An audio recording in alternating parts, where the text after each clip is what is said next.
In the Name of Overhead Athletics podcast, where we cover rehabilitation, biomechanics, human movement, and optimizing human performance.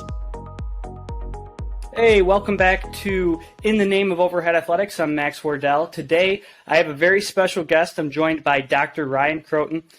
He's got a PhD in biomechanics and exercise physiology. He's worked as the director of performance integration for the Angels organization. He's a baseball researcher now at Louisiana Tech.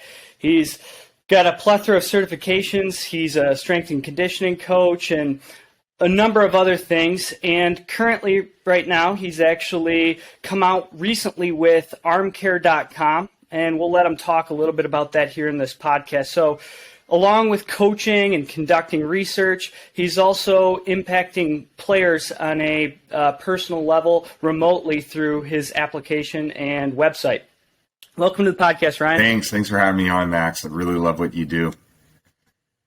Thank you very much. I'm a fan of what you do as well, and that's kind of how we connected here. So we've talked briefly before, but tell me a little bit about armcare.com, because I've seen some of the PR stuff you guys have put out and some of the videos you guys have put out, but I'm not too familiar on everything that's going on there. Yeah, we really are making a push to educate the masses about strength and utilizing strength measures to formulate specific programs for athletes. So what we had found, a lot of us who had been in baseball, is that the training was generally distributed to athletes. So we had a lot of athletes doing very similar work, and the arm care training in present, it's just not as effective. So what we have come out with is a technology to test strength and range of motion. There's an IMU unit in the dynamometer we use, and through that we're able to evaluate things like relative strength.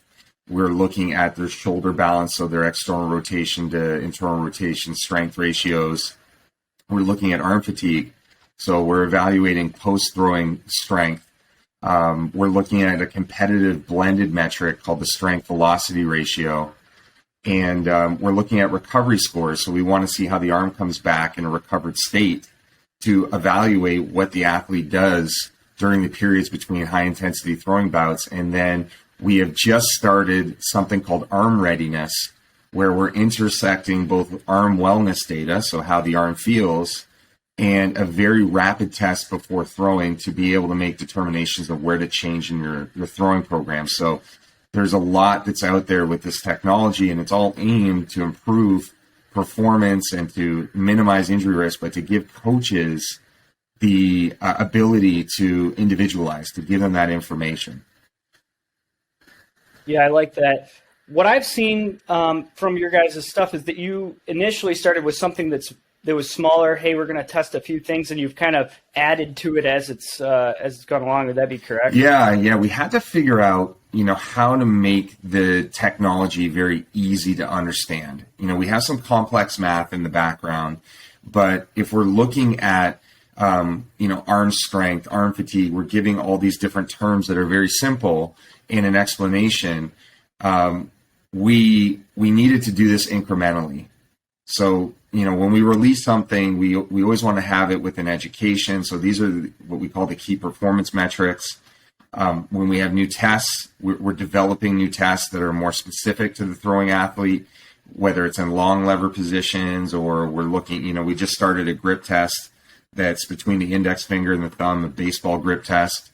So, yeah, we've had to go in stages because it's very new to our audience. It might not be obviously for in a clinical setting, in terms of how you utilize dynamometry, but we need to get to the coaches, the skill coaches, and a lot of research has pointed to the coaches feeling that they're responsible for player health in baseball.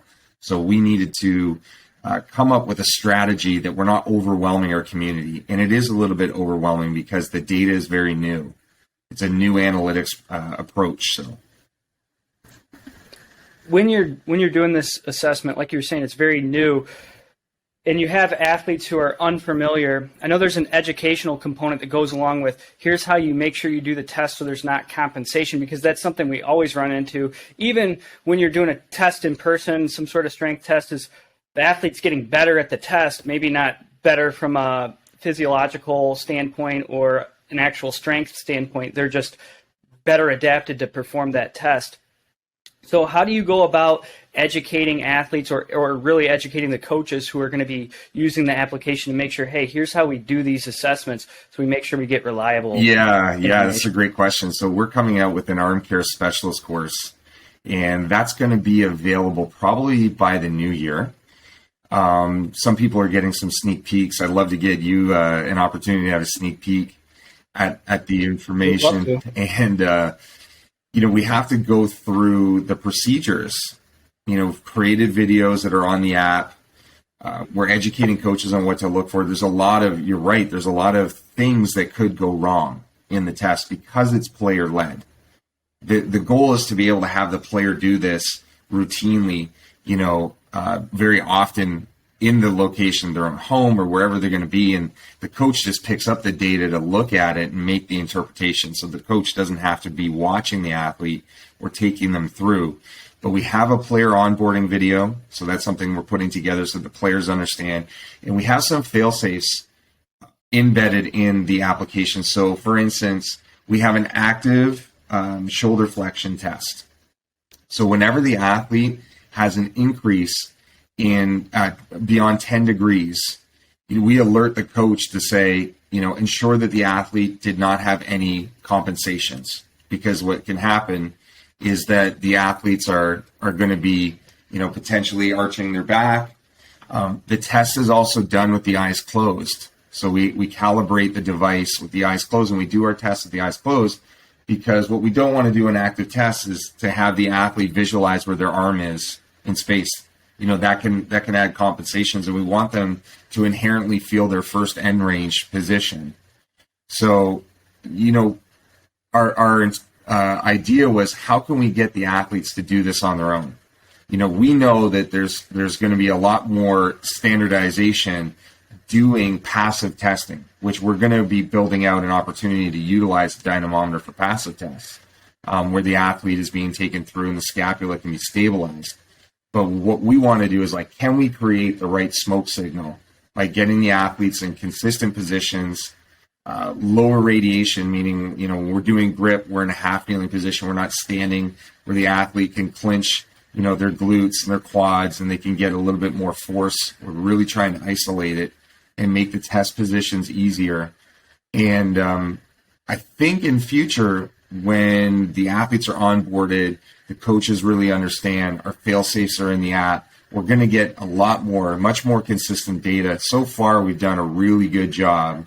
The dynamometer is highly accurate up until 45 kilograms. So, you're looking at over 100 pounds of force.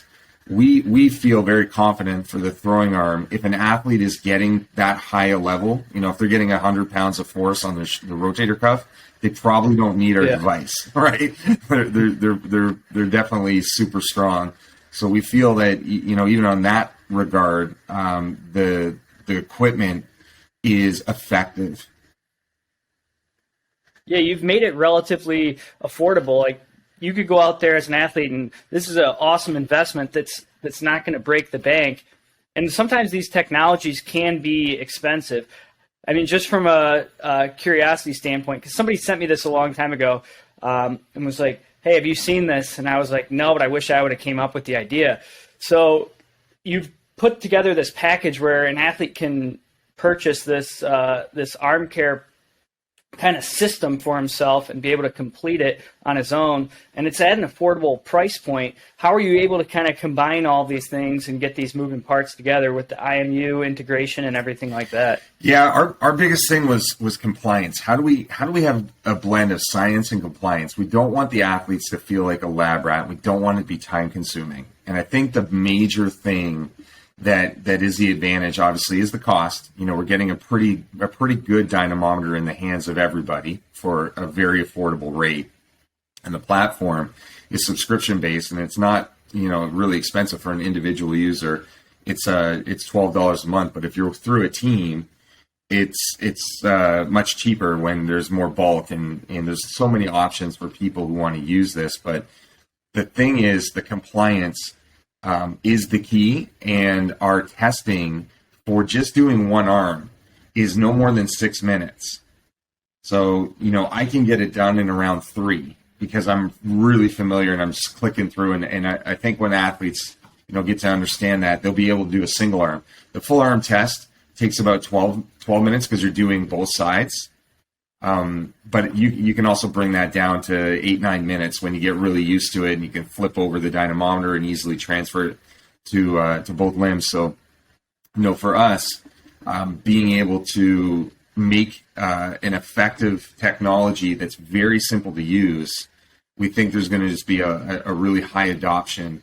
And we're trying to push it, man. Like, our message, strength matters most. We say it constantly for our audience, because the world is going into a little bit of a different direction. We're more focused on motion capture, and the thing that I like that you've been doing is that you are really focused on the anatomy. You're really focused on the strength capacities, the stabilization, the synchronization of muscle firing, those kinds of things. That's where I think the world needs to focus a lot of attention right now. And, this package of what we offer, I think, is going to support this movement that we're going to eventually say, hey, strength is going to lead us. And then we can look at all these other options, external workload tracking, biomechanics. And we just needed to make something very simple to use so it can be adopted. Do you think there's going to be a place for this in the clinical setting, the way you have it set up, or should clinicians wait for the next rendition? Because what I'm thinking is, even with myself, based on what you're saying here and based on even what I've seen, is that it's a really user-friendly option that, hey, I could use that with my athletes in the clinical setting. Oh, yeah, for sure. We've talked to numerous physical therapists, and there's a lot that are testing it out. And what we want to be able to see happen is that when a clinician is working with a throwing athlete, they can stay in tune with the athlete if they have a device. So, for instance, now there could be extra services that could be billed in terms of follow-up with the patient, because now you can monitor their strength. Our dashboard's really easy to use. Whenever they test, you're going to get notifications. You're going to be opening up our athlete management system. You can see where they're at. When there's some prompts on there, we have alerts that are watch, warning, and medical. And anytime an athlete drops below 12 pounds of strength on a particular muscle, and if we're looking at total strength, when it's more than 25 pounds total strength with all the muscle groups, there's a medical alert, because we want to know, is there something neurologically wrong? Is it associated pain that's being masked? So there's a way in which I think there's continuity of care with clinicians. And I think for myself as a patient, to know that I'm being monitored and to know that if I have a problem, I have this relationship with my physical therapist that I can go in. What we want to be able to protect against is revision surgeries. If you have an athlete that's been surgically intervened, they've had a ulnar collateral ligament reconstruction, they go out and they're starting to show arm weakness and changes and imbalances. There needs to be some intervention, because if they go through and they have a revision, the likelihood of returning to their level of performance is much lower. So I see this in the clinical setting to be very important for therapists, for athletic trainers, sports medicine doctors, you name it. My mentor, Ed Martell, when I came into this, and I was really just kind of with him, shadowing him, teching in the clinic, everything like that, his statement was, you'll never see an elbow injury, you'll never see a shoulder injury without associated rotator cuff weakness.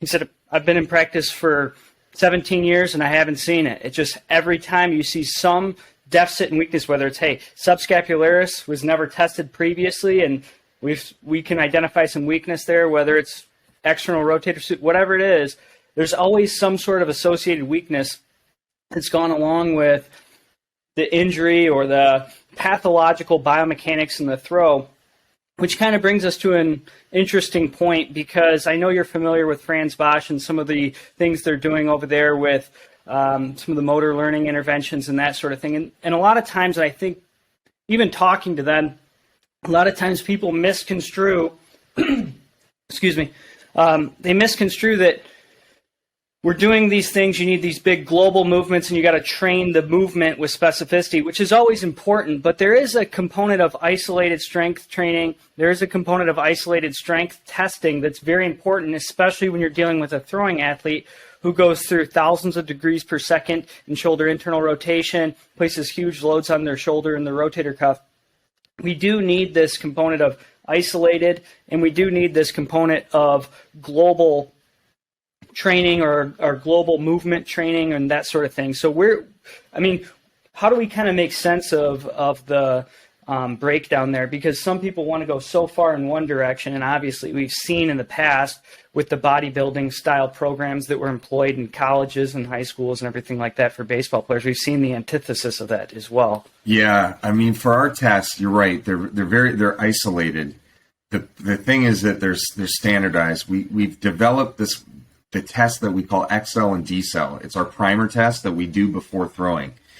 And now we're starting to combine the transfer of strength through a long lever. We know that the highest forces in throwing are just after ball release. You're getting a high degree of compression force that's needed to keep the shoulder integrated because of how fast the arm's moving. The arm naturally wants to move out of the socket, and the muscles have to bring it back in. And so what we want to do is say, okay, how can we get a little bit more of a transfer effect of if the core's got to be stabilized, I'm in a half kneeling position, I'm pushing into an immovable surface. We're starting to look at how can we combine some other forms of integration of other muscles, some synergy. And you're right, we have to look at the global aspect as well. The thing that we're really focused on with our company right now is the distal chain. Because we do see that, the training has to have coordination. I always think of, strength and conditioning should be strength and coordination. That's what strength coaches, absolutely, performance coaches in the field, they should be improving movement, through their training. But what we're taking the stance is that, okay, the pitcher over the course of the game is probably going to show some signs of compensation. There's going to be things that happen, fatigue related, small changes in their delivery, that their bandwidth of variability gets increased, and that we want to make sure these individual muscle contributions are strong for the arm. They can handle any kind of compensation in the body that may put the arm in an extra leg position, more mechanically disadvantaged and more of a bending moment on their elbow. So we're thinking of all that. But I don't think, just like what you're saying, you can't throw the baby out with the bathwater. The isolated training has its place. The isolated monitoring has its place because it's pretty repeatable. It's easy to do and be standardized. But we cannot we cannot move around having good global movement patterns and, being able to apply them to, rotation where there's a huge amount of energy transfer. And we know that the proximal chain, if there's a problem there, it is going to add stress to the distal chain. So we have to marry, both worlds. And people, talk about strength. Strength is applied in so many different positions. You could be strong in certain areas that I'm not. So, that's a limitation of strength monitoring in general, producing the right tests. Now, people who have more access to greater technology, force plates, they might have lower body dynamometry that they can use it as a fixed surface. They're going to be an advantage because they're looking at strength in multiple lenses. But for the masses, we are focused on, what does the arm show us? It's absolutely the low-hanging fruit, too, if you really think about it. It's one of the easiest things to improve with just a little bit of commitment, a little bit of time. And it's often the thing that's never addressed, which is, are you strong in positions that your arm's going to go through in the throw? And then really, are these muscles that are going to control the humeral head in the socket, are they strong enough to endure the loads of the throw? Are they strong enough to endure these peak stresses and do that for 50 repetitions? Interestingly, I had an athlete recently who I'd been working with on his throw here and there for a period of time, and I've been telling him, hey, we need something a little bit more focused.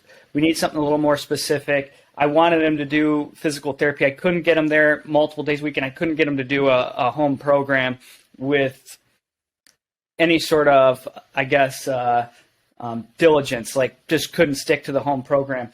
So it took finally, the athlete had a minor sprain of his elbow for him to actually commit to doing in-person physical therapy. And maybe part of it is, hey, if this athlete has something that they can do, be consistent with, and actually visualize like their improvement, that's a big component. It's like a lot of times athletes will go through these things, and my program's included. It's like, I can't actually see whether I'm improving or not. And that's one of the great things about having a dynamometer and an IMU device where you can actually measure joint position and that sort of thing, where you can actually see and track your progress. That's a huge component that's often overlooked, and it can provide the individual with motivation, just like the individual losing weight. They don't see the scale turning or their waistline dropping right away, then they start to fall off. But if they can see, oh, there's 2 pounds less on the scale, I better keep going. You know, I'm actually getting somewhere. Yeah, I mean, on the app, we have right front facing, we have the arm score, and it offers like a credit score about your strength. It's essentially the total relative strength that the athlete can achieve, but it's in a point scale. So we want to see the athlete for total arm strength to be over 70 or over 70% of their body weight when you add all the muscle contributions. And we want to gamify that. You know, we have leaderboards, we have PRs, and I think it's important. I mean, it's easy to get excited about, you know, a max squat or a max bench. You know, athletes get excited about them because they are tested. And they're tested in college, and people care about them. And, you know, the bench is an NFL combine test. I mean, guys get excited about this, but we have to create a culture that we build energy and a vibe around improving arm strength. When an athlete's like, man, I'm ranked too. I mean, we rank them, we percentile rank them. It's like, I'm a high school guy and I'm in the 90th percentile of pros. Like that's, you know, we want to be motivating like that. And the other thing that we believe in our programs is that the arm care should be first. We should put that up front. We should prioritize it. And in a lot of programs, the arm care is generally at the end, and it's considered a finisher. So by that time, the athlete's kind of exhausted from their workout, especially if it's a really high intensity workout, and they might not go through it with the same energy, the same focus that they would if they had this at the beginning. So there's some things about the prioritization of the training, getting to that part early, teaching the athlete that this matters. We need to make this a priority first before you get into your general strength and conditioning program, and having a culture around the rewards, the intrinsic rewards of an athlete improving strength. You know, your rotator cuff balance, your shoulder balance is now 0.9. You were at 0.7. So your external rotators, you're almost getting close to 1-to-1. Like, that's awesome. We gotta beef that up. We gotta get the athlete excited about these aspects because they have a great transfer to health, and performance. So we're looking to improve health, velocity, and command. Those are our 3 cornerstones. We call it the performance pyramid. We're trying to improve those things.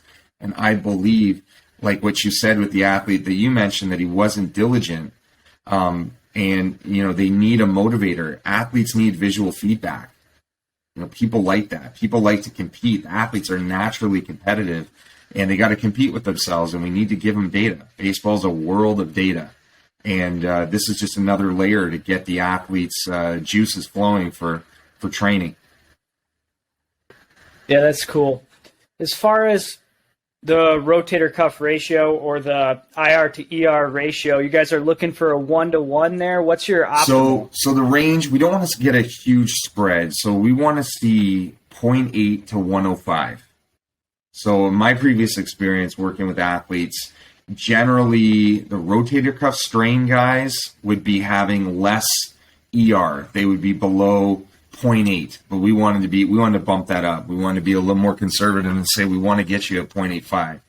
The guys that had elbow problems and slap issues, they had a reversed ratio, so that they had a ER ratio that were above 1.1.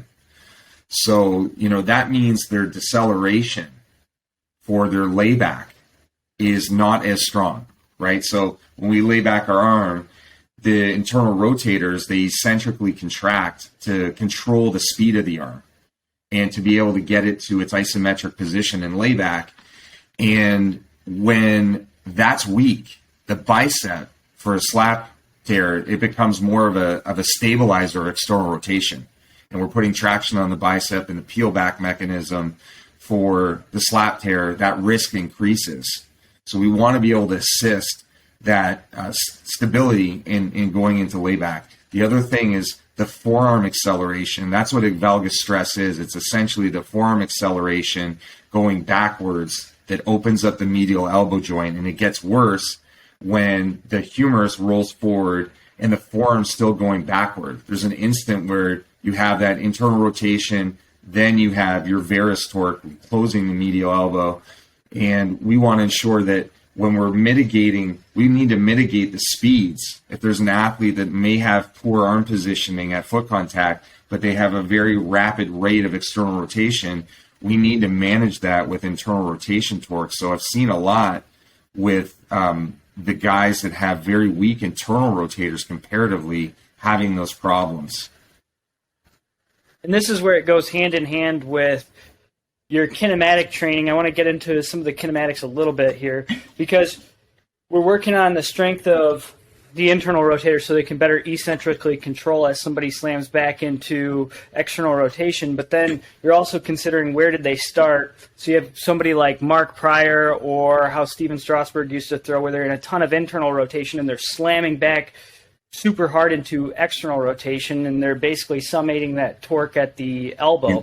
So you're in a perfect world, you're going to say, okay, we have these athletes under our control. We're going to manage how they go into external rotation in the throw, as well as how well they're able to control that motion with the internal rotators. Yeah, kinematically. So in my mind, when it comes to biomechanics, I think, two of the risks are arm position at foot contact, and also the opening of the trunk at foot contact. So athletes that are beyond. So if my shoulder is I'm perpendicular with the home plate.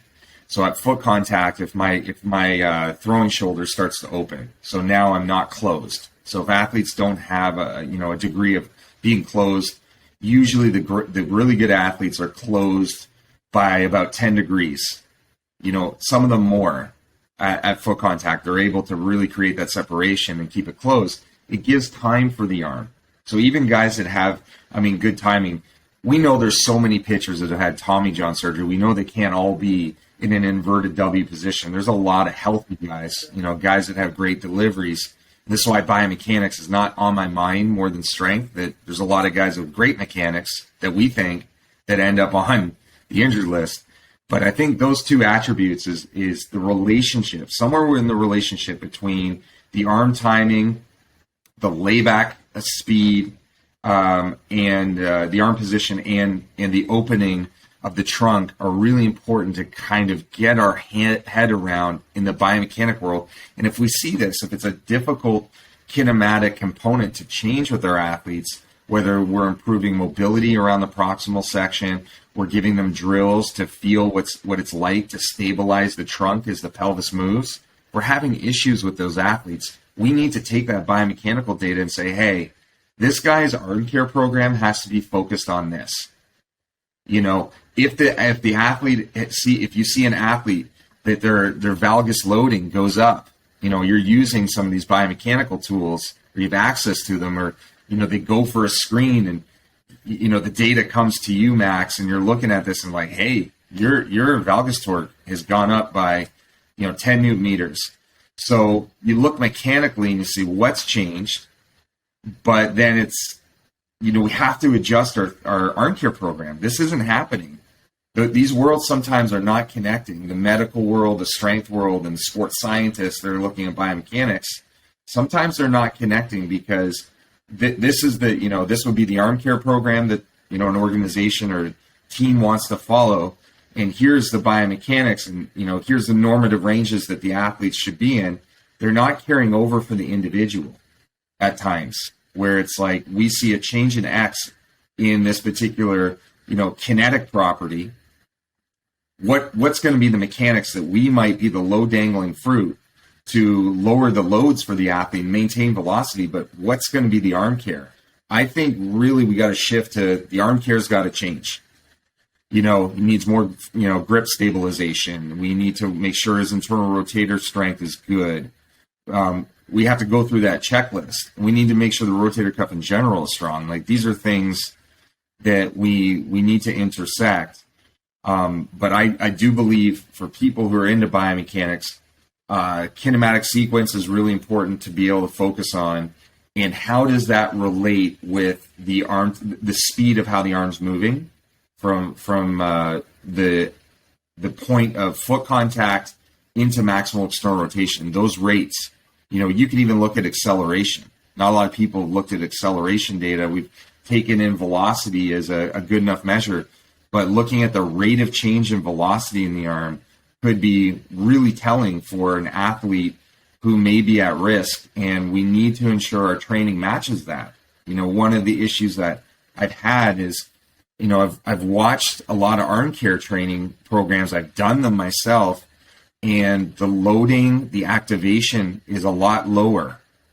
The weights are sometimes under 5 pounds for an adult male who's 225 pounds and, has been collegiately trained for 4 years coming into our organization, and they've done similar things in college. And I don't think we're giving the athlete enough strength to manage these high loads. Their arm is accelerating so much, and we need to do whatever we can do to activate muscles. We need to be able to get them to take out slack, to stabilize them. We have to create stiffness at certain instances in the delivery. A lot of programs might not be accomplishing that. They may be good for metabolic fatigue and improving the potential of how an athlete is able to generate energy in a particular muscle group. But when it comes to strength and power, these things I don't think can be accomplished with light load. So, that's kind of my take on it. I'm really interested in the blend. I think we all got to get there is, how do we blend biomechanics and strength?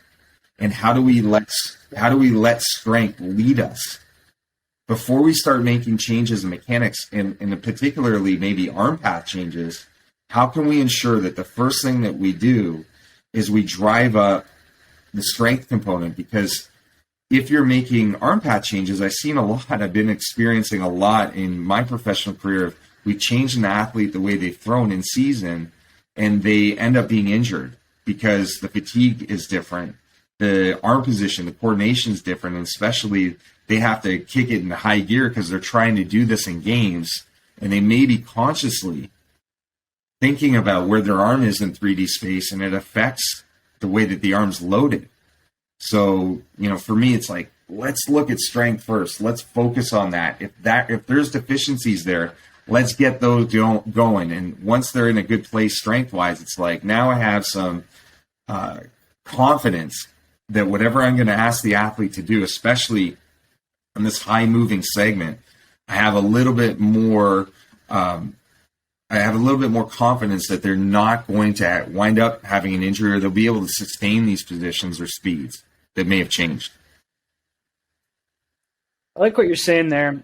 It's interesting from my perspective because I do so much of the latter, which is changing throwing mechanics. There's always the combination of either formal physical therapy or exercise interventions, but I do so much of the biomechanics training. And there's some things that, like, I've found are so difficult to prepare that athlete to when you change. Like, if somebody's been really long with their arm action and you bring them in and you have them flex, inevitably they're going to have more tricep load in the throw because they're almost an extension the entire throw. Traditionally, they're going to have that eccentric loading as they, start to rotate around their body towards the target.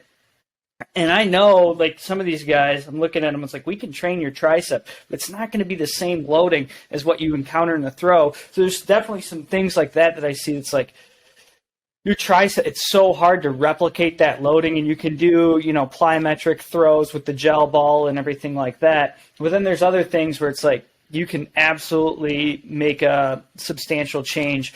For instance, infraspinatus teres minor, the external rotators, having somebody train those because they're weak, or like you're saying, the internal rotators, and finding maybe serratus or periscapular weakness. Those things you can absolutely train prior to making some sort of large or significant change to the way that somebody throws. So it's interesting, and that brings up like the topic of how do the muscles contract in the throw. And I've read Franz Bosch's strength training and coordination book like multiple times. When I go through the book, and even in the next book, I'm trying to think of the name of it right now, but when you go through those, and this isn't a knock on it at all, it talks about, okay, movements are going to be this. It really focuses on, the isometric elastic action. And I think there's that talk, and even if you look at Randy Sullivan, and I talked to Martin Nijhoff from Dutch baseball, there's a lot of, and I don't even know how you figure it out, but there's a lot of thought on, okay, is the muscle contracting, in a stretch shortening cycle with eccentric to concentric, or is it the isometric elastic action where just the tendinous structures and fascial structures are lengthening? My thought is, and I'm curious because I wanted to ask you this, my thought is that maybe latissimus dorsi and some of these muscles like that in the upper extremity are utilizing that isometric elastic action, where my suspicion is when you look at subscapularis or some of these fan-shaped muscles, potentially even pec, although we know it's not used as much in our, elite level throwers as some of our amateurs use it. My suspicion is they use more of the stretch shortening cycle from an eccentric to concentric action just because of short tendinous structures and that sort of thing. Yeah. I had to ask you this question. Yeah, so there's a lot there. One, you have tremendous, you have the art to the science. So you basically could take what our application does and pump it into overdrive because you're looking for all these other determinants, serratus, anterior weakness, like things that affect strength for the rotator cuff. I mean, there's been a lot of studies to show that the arm abducted to 90 degrees and even higher. For whenever you get into higher degrees of elevation, external rotation strength stays the same, but the activation of the serratus increases. The serratus assists these things. So you're doing a lot of a hunt around that, making sure everything's strong. So that's huge. That's a key component. But, when I think of athletes, I think some are muscle driven and some are fascial driven. There's some that use much more of a stretch than they do strength. But looking at the biomechanical data, you see that there's instance of isometrics in the pattern. So if you look at a curve, an external rotation curve, I just put out an ArmCare IQ to talk about it and giving some training examples to improve isometrics in those positions. But when you get to the top of the bubble, so you see this rise in the joint angle, you get to this top where it's kind of flat. It's just on the top. So you're looking at the slope of that line to see velocities, right? A change in displacement, a change in distance as a rate is velocity. And so at the top, when you get to the peak external rotation, you can't create any velocity. It's at zero velocity. So biomechanically, that's an isometric position. And what I think is when athletes have better isometric control, I believe they could amortize or make the transition from external or from eccentric loading to concentric loading better. And potentially athletes that are holding the external rotation longer potentially could be developing a lot more tension and they may be more muscle driven. Their pecs may be more integrated in their throwing because they may be working more on horizontal adduction while the arm is in a more isometric position. The pecs have been stretched and that's moving quickly. The athletes that might have more quicker instance, their curve might have more of a sharp position to it. They don't have a more gradual effect. Those athletes might have a faster external to internal rotation mechanism, and they could be more elastic driven athletes that where I don't understand in as it looks at, that critical instant in throwing and how to load the arm plyometrically. What I don't understand is what happens if you take a muscle driven athlete that uses a lot of their proximal muscles to throw and you make them more elastic, and vice versa. You take an elastic athlete and you try to make them more muscle driven in their delivery, what happens? So, there's a lot there, but I do believe being able to support the transitions in the throwing delivery is important. It's the same thing when we're in ball release. Our ball release isn't doing this as we're throwing. There's a point in ball release where there is a slight instant of an isometric position at ball release, and then we start to move, into other positions. So in shoulder abduction. So there's all these different isometric instances in the delivery, and they're when you look at the top of these curves, that's isometric. You can't create a slope that's zero velocity. So I think there is a place for that. And I know we're kind of maybe getting a little off topic about training, but we need to give eccentric training as much as we can to our athletes in the throwing arm as well to build strength but fascicle length. Because even if we have an athlete that may have a longer isometric period in their throwing, they get to that peak and it might be extended for milliseconds more than another athlete, we need to be able to create arm speed out of that. Especially the strength-driven athletes, we need them to be able to produce arm speed, and the fascicle length improvements from eccentric training are important. And we don't have a ton of that in our daily arm care training. I always think that that's an interesting thing, is that athletes that go through rehabilitation, they do eccentrics out of the wazoo. But then once they get into regular competition, they go away from it for maybe the fear of being sore or what have you. But we need to feed the arm what it experiences in some degree biomechanically. It's very hard to do unless you're throwing a weighted ball, but when you're throwing a weighted ball, you're letting go of the ball. And generally, unless you're doing holds, you're not developing strength.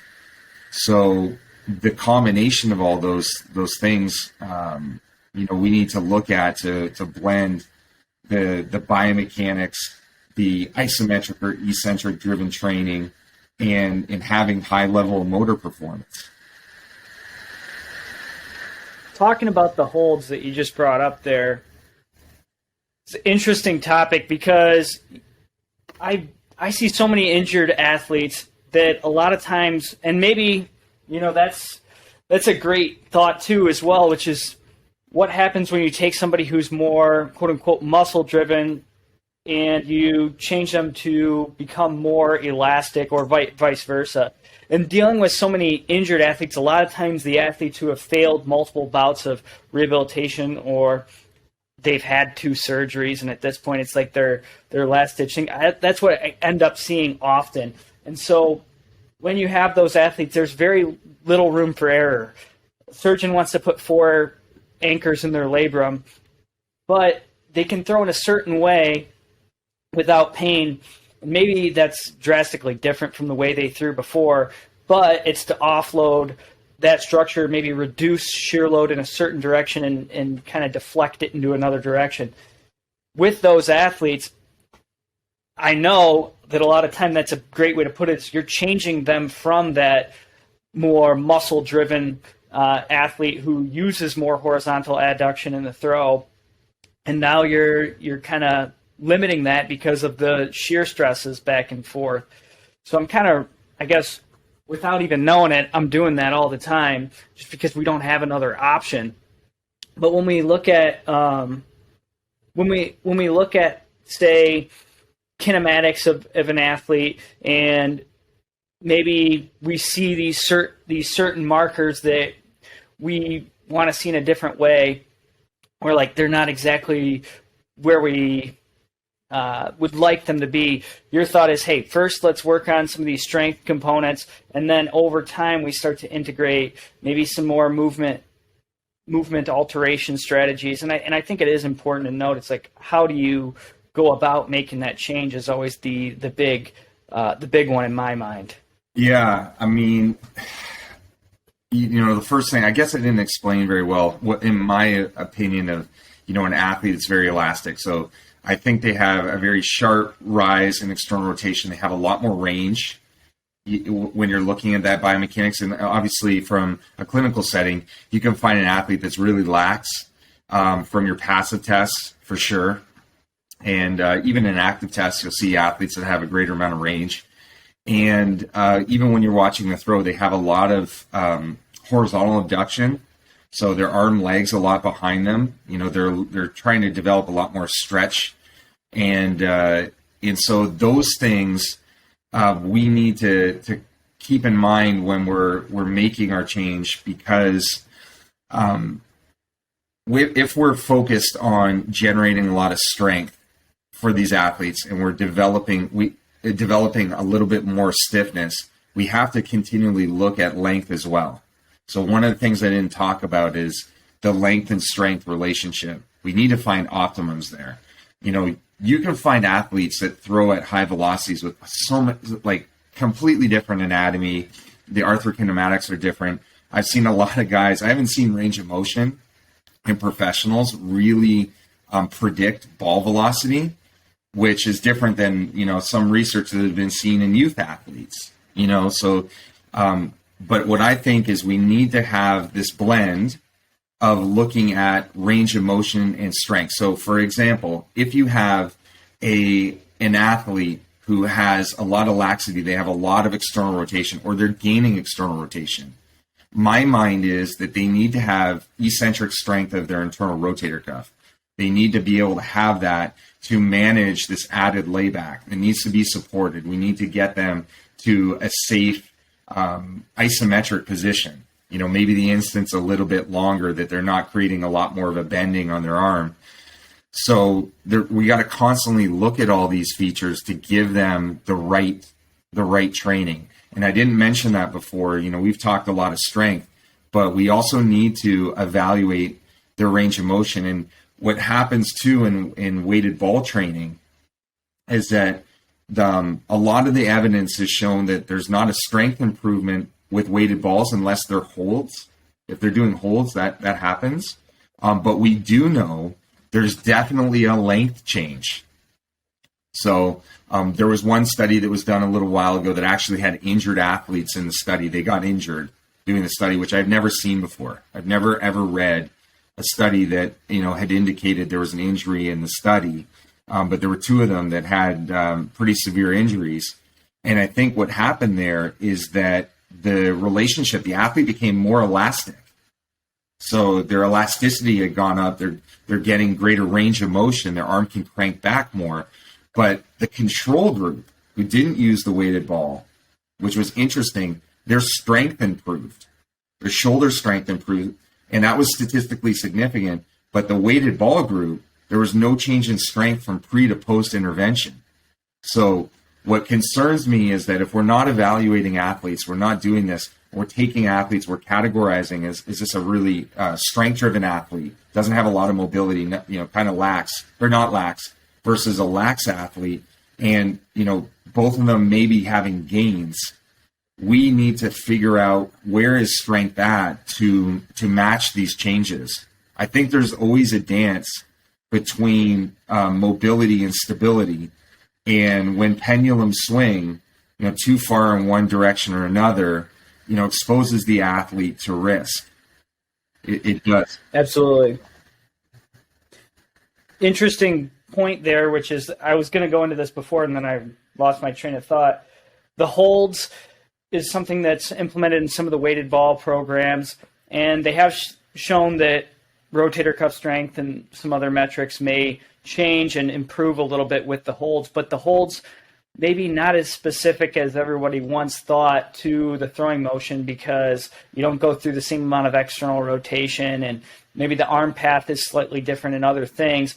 And we've seen the development of the throwing sock that they use at the Florida Baseball Ranch and that sort of thing, which is going to increase the distractive load there at the end of the throw when you release the ball. And I think the theory there is okay, if we put the ball in the hand and then release the ball, increase distractive load, but maybe there's a reflexive or preflexive contraction of the rotator cuff before that to make the rotator cuff actually contract harder. And I don't know if that's necessarily true or not. We'd have to see some EMG studies on it. But what are your thoughts on the holds and the throwing sock?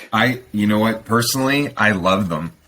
I don't view holds as a real throwing specific activity where other people might think like they're utilizing it to improve the throwing pattern. They're not biomechanically similar.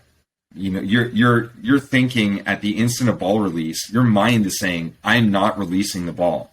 It definitely changes the position. When you look at the biomechanics, it has more of a pushy delivery. Some athletes, even with weighted balls, if the ball's too heavy, they're doing a heavy weighted ball hold, they might muscle guard, they might not have layback that much at all. I look at it as a strength activity, and we can't simulate. I talked about the training and simulating training to throwing. We can't simulate that kind of force. My impression is that this kind of force, where you're actually throwing an implement, but you're not letting it go, and you're trying to decelerate it, is so much greater than anything we can do in the weight room for the throwing arm, because it's moving at a higher speed. And we know that if the mass is being accelerated at a higher speed, it's going to have greater kinetic energy. That's the equation, a half mv squared. So whatever the mass is, if the velocity keeps increasing, it's doubled. So you're doing that at high velocity. So the torque levels are high. It's conditioning the athlete, and I've seen in my experience in evaluating weighted ball training with holds involved, the strength improvements happen in a shorter period of time, within 14 days. So sometimes we would take athletes who had muscular imbalances, especially some of our key prospects that we were worried about injuries, and they would have a diet of this in their program, and it would change the loading based on what they needed. For athletes that had weak internal rotator cuff strength, the weighted ball holds would be heavier. They'd actually have to generate more force in the holds into internal rotation. For athletes that had very weak external rotation, they'd be lighter. We're increasing the accelerative properties that the posterior cuff has to decelerate. So we would make some of those adjustments with our weighted ball holds in the program, and we had a lot of success there. I mean, I got kind of turned on to them from watching Steve Delabar. I actually met Steve Delabar when I was with the Orioles, and I was really just excited to talk to him, because watching his video, and for those who don't know Steve Delabar, you can see some stuff on YouTube. It shows an actual X-ray of his arm, and it looked like a bomb went off in his elbow. Major soft tissue damage. Bones had to be screwed. Like it was just horrible looking. To see somebody come back from that, I was so intrigued. And he was saying that a lot of his work came from weighted ball holds, which really stemmed from Tom House, who studied tennis players and wondered, why are tennis players' rotator cuffs so strong? And realized, intuitively, they're not letting go of a racket. This heavier point mass is moving at a higher velocity, and it's not discharging from the arm. It's being held through the deceleration. And so, we saw some really great strength improvements, but it has to be tailored to the athlete. In any event, we saw that there was an increase in ER for ER strength for a lot of players, and it worked really well for athletes that had, a typical ratio that was less than 0.8. But what we needed to see, and that was kind of a concern for me, is the sustainable strength after weighted ball programs and sustainable velocity. So it was not unusual in some cases to see a guy, come out of a weighted ball program, and for the first month or two, they're doing really well, and then they start sliding. And I believe, what's happening, and in season, we didn't have the greatest monitoring process of strength, is that their performance is elastic driven, from the range of motion improvement. They're basically able to crank the catapult back, just a little bit more. That's giving them a little bit more of a stretch, but then they may be losing the strength to maintain the arm speeds going on in season. And, teams are able to now use biomechanical equipment. I mean, you could use, the pulse sleeve. It's really good for arm speed. So you could utilize that sleeve to, really notate, is arm speed going down with strength? So intuitively, I would think that as internal rotator cuff strength goes down, the arm speed goes down. However, you might see in some cases that there are decelerators, and that would be a good study to see, is the decelerators, the external rotator cuff, if it goes down, is that more related to arm speed changes? But something in there, in my impression, is going to be a strength problem, not a length problem. And I think holds help for that. I'm even thinking about, and like I said, a lot of times I'm dealing with athletes where we don't necessarily have a lot of options. They're kind of at the point where there's significant damage inside the joint. There's significant labral damage. Surgery's not really an option for them at this point. And we have to get them pain-free. We have to get them back to performing. And I'm thinking about, you have that individual, or even a healthy individual that wants to improve their throwing mechanics, that their arm lags behind and they're quote-unquote more elastic in the throw, but a lot of times they're also relying not just on muscular stretch, but on, passive structures to, like their anterior shoulder capsule to hold their humeral head inside the socket. With those athletes, the way I'm thinking right now is, hey, implement some of these holds with a heavier ball, which forces them to actually get their elbow further out in front, and maybe also approximate and bring the ball in closer to their head as well. Even though, hey, it's not going to be as specific as throwing or whatever else, it may be better because that they're actually going to be forced to limit some of their external rotation range of motion, and they can't drag their arm so far back, so you're using an implicit learning strategy there. And I've played around, and I do really like the throwing socks because it does teach athletes to decelerate their arm a little bit better. And I've actually, interestingly enough, my theory was, if you have an athlete with a slap tear or labral fraying or rotator cuff pathology, when you throw this on, it's gonna make their pain worse. And what's interesting is, I think it works better in those athletes and actually makes them feel a little bit better compared to the athletes who are even healthy.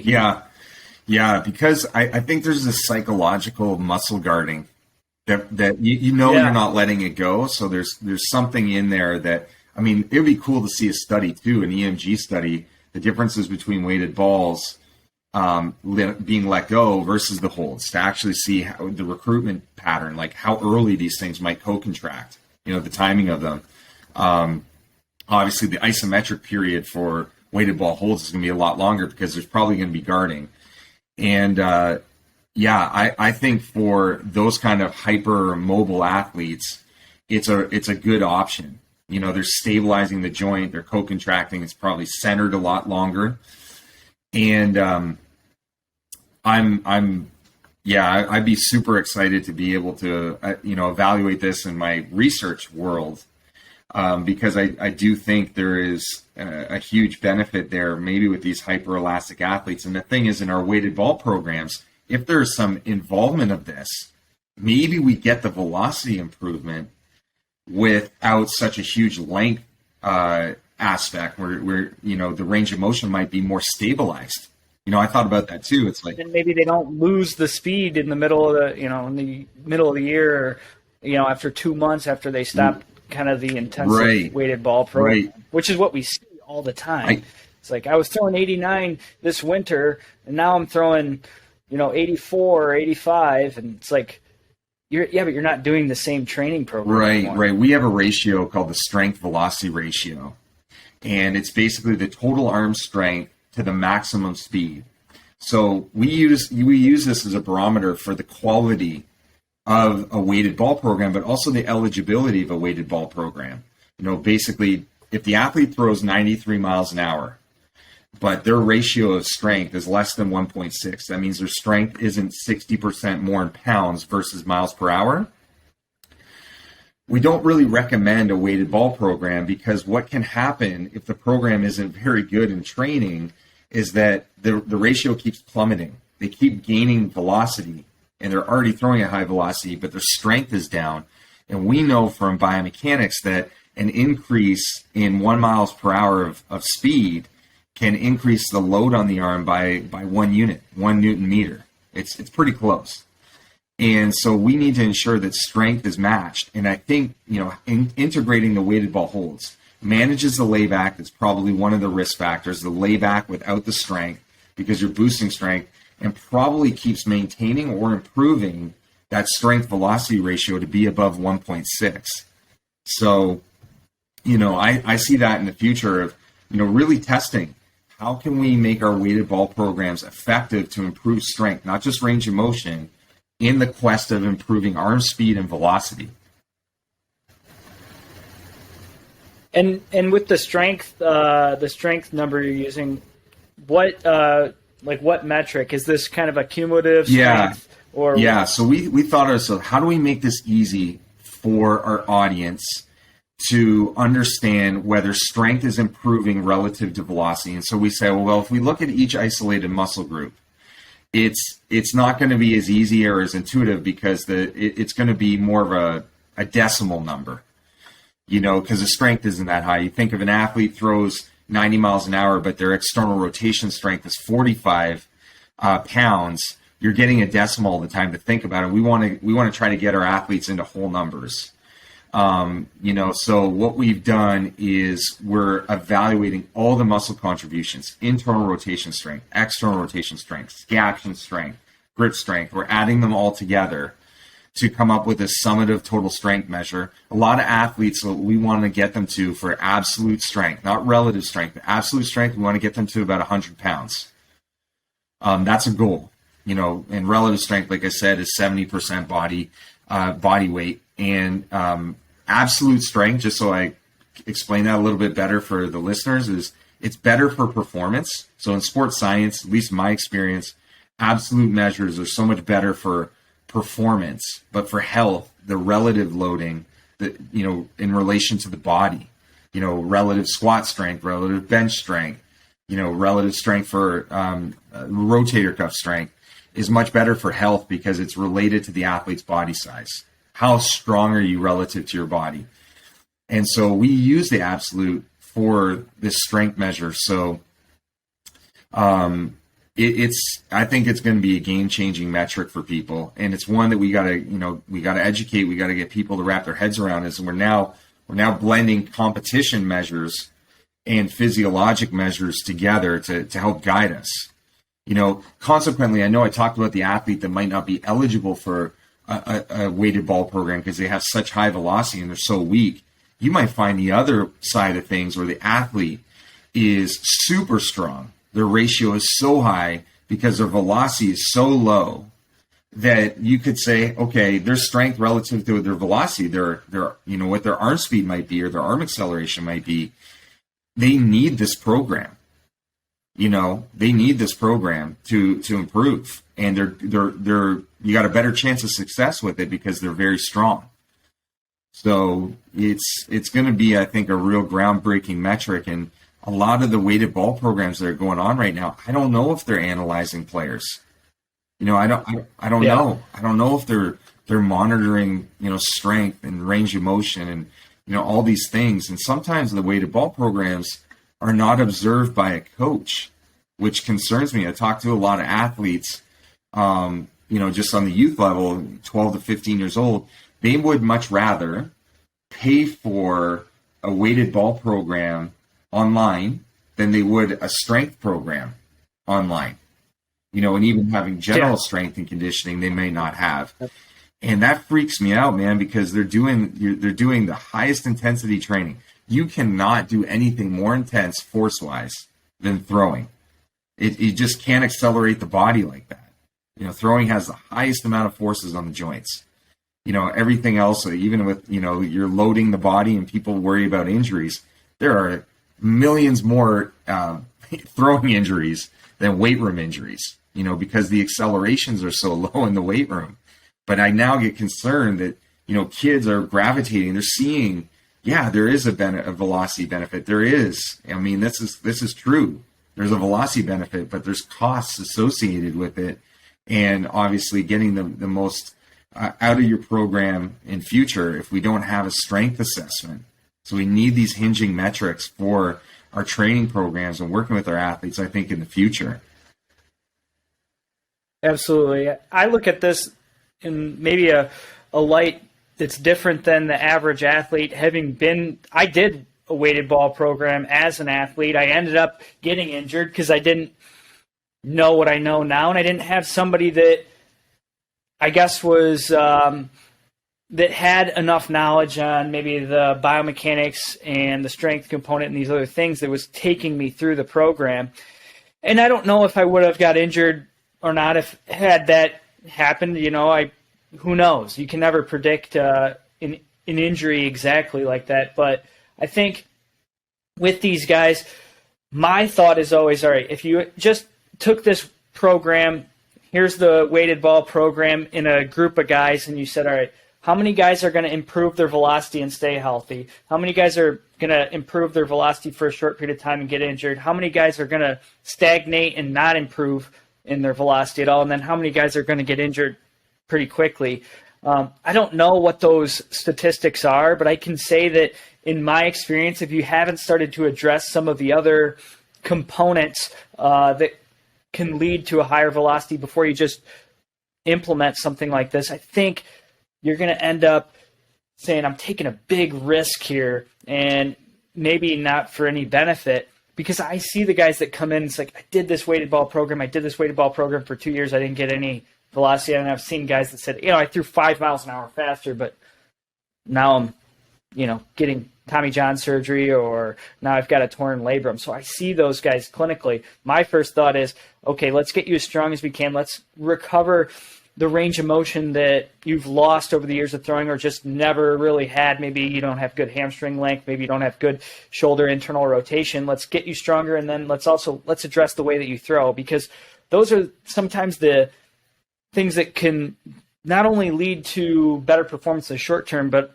more velocity and things long term with better health as well. And then if we get to the point, and I like the metric you're saying because I'm not very familiar with it, which is, hey, if you're in this group here where you're in this ratio, maybe this is something we can implement. And if you're in this ratio, you probably need more of A, B, and C as compared to this specific weighted ball throwing program. Yeah, man, it's always a dance. We have our throwing specific work, we have our training work, and what happens is, okay, if strength's going down, if this is my throwing specific workload, this doesn't make sense, right?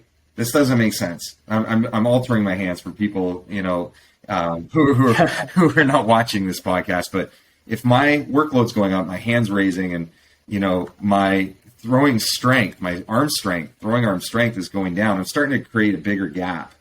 And what happens is there's this trade-off, and what I said, we actually took athletes out of competition when they, were severely weak. When we were seeing signs of weakness in season, we're like, okay, we have this data, we got to do something with it. We can't just keep collecting it, wait for an injury, and be like, oh, if athletes have X, Y, Z, we should be taking out. It's like, we got to act now. We took them out of competition. The kids didn't like it. And what level were these? Yeah, at the minor league level, major league level. So I think that's important for the guys at home that are listening that are athletes, because they think they never want to come out of a JV baseball game or a varsity baseball game, and these are professional athletes that, hey, they're not hitting these metrics, and they're saying they weren't happy at the beginning, but we explained to them why. The athletes need to know why. We had this process of what, why, and how. What are we seeing in your data? Why is this important to you that we improve it? how are we going to do it? And usually we take an athlete out for 10 to 14 days. And at the beginning it was tough, but our GM at the time, he said something to me that I was like, it just resonated. And it was like the guiding principle for me of the program. He said, Ryan, is like, do you want the pain of sacrifice or the pain of disappointment? And that was a pain point. He also said, he also said something to me one time, like pay now or pay later. And those things kind of were in my mind. It's like, okay, there's a little bit of pain. You're going to be discomfort in a little bit of psychological turmoil for not pitching, even though you're not injured and you're not feeling pain, but neurologically you're messed up. There's something going on. I obviously wouldn't tell an athlete you're messed up, and neurologically we need to improve you, and, so we need to pay now. We need to do this now because we want you to come back in the season. I will tell you, in like 95% of the athletes we put on that program, they came back and catapulted their performance. They needed the rest. It might have just been the recovery, maybe not just the training, but we knew that continuum of throwing workload and strength demands. If that pendulum starts swinging, it's like we're increasing their throwing workload and their strength just keeps going down. It's a recipe for disaster. It is, and we need to act on it. And our coaches that are out there, I just kind of wanted to relate a study to this concept of why strength matters most. But there was a study that was put out by Kyle Matzel, physical therapist at the University of Evansville, and a group of people. And they found that the coaches, they felt that they're responsible for this health, for their athletes. But only 6% believed that strength was a contributing factor to injury. And there's sort of like 600 coaches. And the coaches were highly educated coaches, and they and it just blew my mind that we don't know as a society, unfortunately, right now, how strength is so important. And yet the athletes, even the course of the off season, the throwing programs escalate in demand, but we don't know if strength's matching it. So for instance, if I had this strength device, which we offer at armcare.com, and people can, their players can be remote, they can do it anywhere. You can say, hey, this is going in the wrong direction. I'm giving the athlete more demand and their strength levels are reducing. I need to pivot my throwing program with them to balance them back so that we can expose them to the right stimulus in training and lessen the stimulus of throwing so that when they get to the preseason, they're going to spring training, they're much healthier. And in pro baseball, probably the same in youth level baseball and adolescent baseball and college baseball potentially as well, is that the beginning of the season is your highest risk area, for all of our athletes. And it happens because potentially in the off season, our throwing workloads become, more acute, and our strength for our arm, our specific strength for our throwing arm may be going down, but we can only evaluate that with technology. And getting it in the hands of someone like yourself, who has what I call like, you see, feel, and now you have test.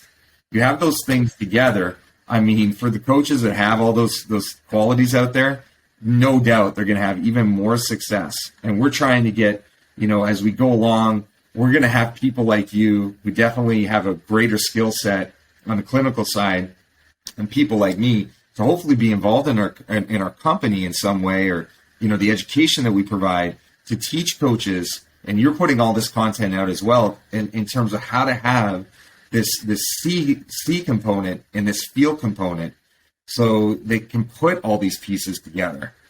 And I think when we get there, man, I think baseball is going to be such a healthier place. I got 2 boys, and they're in my mind all the time when I do my work. And if they want to pitch, I feel like I'm driven to not only help them perform, but to be on the field. Everybody gets wowed over certain metrics in baseball. There's so many for pitching. Even looking at break charts and how balls are moving, and how they're able to induce chase rates with pitchers or hitters, and miss rates and all those things. But we're forgetting that innings pitched is the most important measure. None of the other ones matter unless we can keep our athletes gaining innings pitched, gaining experience. And I'm excited for it. I'm excited for people like you to use this product and really drive home how we can make baseball a safer place. What you've come up with and your thought process behind it and your continued evolution of this is something to commend. And I invite everybody to go to armcare.com, check it out. Where can we find you online? Yeah, the easiest place. I'm really active on LinkedIn now. I was in a shell for a while. I really wasn't involved in any form of social media. And I think LinkedIn's the best way. They can connect with me and, ask questions. And I look forward to meeting anybody with whatever question they might have, and get to learn, their skills and what they're doing with their athletes. So it's the best place for me.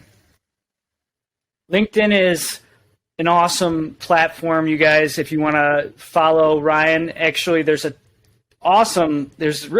think it's an awesome social media platform now. A lot of people don't know that, for posting videos, articles, all of that stuff. Ryan's very active on there. That's, I believe, how we've connected in the past.